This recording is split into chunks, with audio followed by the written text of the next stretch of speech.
In last week's newsletter, I introduced the 5 forces of decisions. Today, we'll start with the first 2, direction and emotion. Force 1, direction. The first aspect of every decision is to consider what direction it points you toward. In many high-stakes decisions, there is a necessary trade-off. You cannot do everything you want. Saying yes to one option means that you will have fewer resources to say yes to another. So the first thing you must decide is which direction you want to go. The answer? Align to your North Star, the long-term direction that defines what success looks like for you. At the Meet Group, we set an intention for the year, usually broadcast loud and clear at the holiday party. Sometimes it was focused on launching new features and gaining users, other times on increasing monetization. We didn't focus on both at the same time, which meant we had to say no to projects that didn't align with the company's needs at that moment. When we transitioned to mobile, we knew that the transition came at the cost of revenue on the web, but we knew the direction we needed to go. The future was mobile. So it didn't make sense for us to focus on web revenue, even if that was at the time our most profitable platform. Similarly, if you're a fractional leader,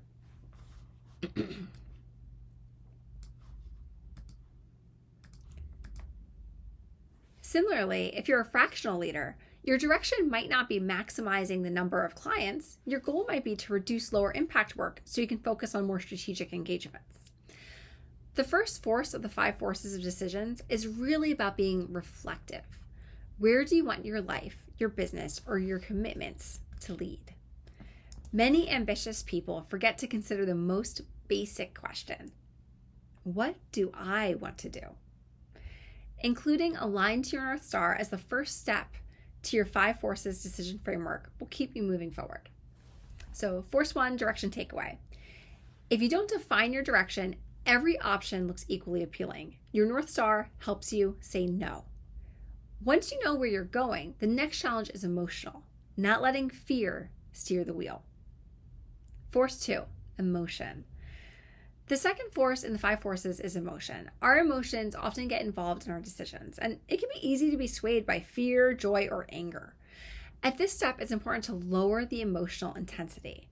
The first step is identifying which emotions are driving. For many people, the major emotion driving is a fear of failure. So I'm going to focus on that. But you should also be clear when anger or happiness is driving. The best countermeasure in our framework to keep the fear of failure from messing with all our decisions is to lower the emotional weight of being wrong.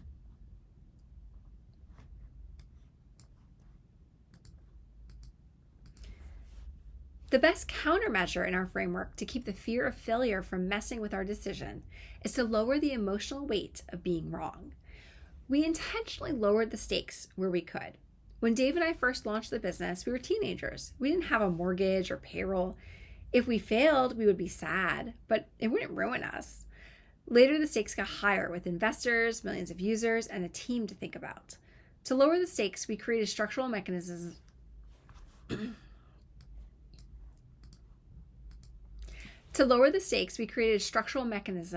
manage risk through staged rollouts, KPI-driven decision-making, and a team culture that expected iteration. When we were building our apps, we reframed launches as experiments to lower the stakes wherever we could. You expect experiments to fail, which makes failure less personal and more informative. We rolled out features gradually, tested their impact on our core metrics, and adjusted accordingly. We didn't focus on a rigid 5-year plan. Instead, we focused on iterative changes. We tried not to get ahead of ourselves. So many of our features failed. Others worked really well for a short time, but ran their course. The reframe helped us keep moving and focusing on learning, even if we had to sunset our favorite products. RIP battles. Lowering the stakes doesn't mean aiming low. It means giving yourself the freedom to act. Better decisions come from reducing stakes, not increasing pressure. Just like creativity suffers when you feel threatened, decision-making also degrades when the stakes feel fatal. So instead, design for decisions that aren't fatal by taking an iterative approach, and you can recover from them. This step in the framework isn't about certainty. It's about giving yourself the space to keep moving forward. So force 2, emotion takeaway. The goal isn't to eliminate emotion from decisions, it's to design situations where being wrong isn't fatal. Today's focus was on the first two of the 5 forces. The next is repetition. Thank you.